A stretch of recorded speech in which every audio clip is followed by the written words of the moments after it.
Иако премиере, ова што го добив е се освен одговор. На конкретно прашање, кога конечно да ги очекуваме измените на Законот за угостителска дејност, добив одговор дека Министерството за економија започна постапка за изменување на законот, при што се одржани состаноци со сите релевантни чинители во сферата на угостителската дејност. И сега, дали треба да верувам на ова што го читам?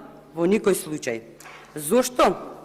Еве го мислењето од 24.6.2022 година од влада, во кое се вели се прават анализи и се подготвуваат законски измени. Па колку траат овие ваши подготовки? 7 години чекаме. Помина година и 5 месеци од подготовката, плюс 1 месец додека чекав писмено да ми одговорите на ова прашање, значи година и пол. И кој кочи во случајов? Пратеничката група на ВМРО ДПМН, која всушност и ги иницираше измените и дополнувањата на законот, за кои и вие се согласивте дека се потребни, ама никако да ги направите. Мене ми е совршено јасно дека ќе си го имаме за чекање донесувањето на измените и дополнувањата на Законот за угостителска дејност и ми е совршено јасно зошто. И сега ќе ви кажам. Затоа што нема тендери. Затоа што од него не можете да извлечете пари за предизборен подкуп. Иначе 300 европски знаменца ќе му имавте ставено и досега ќе го имавте протуркано. Ама, кој во влада да дума закон за угостителска дејност, кога треба милиони да врват?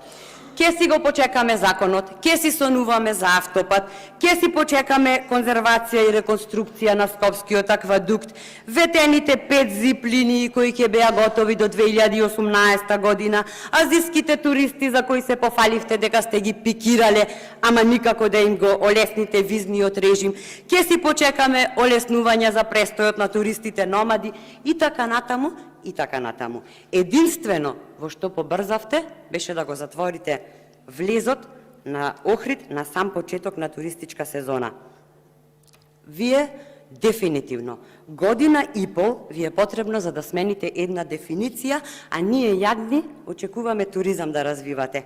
Времето ви истече. Се наближуваат изборите и конечно грижата за туризмот доаѓа во рацете на оние кои што ќе нудат решенија, а не изговори.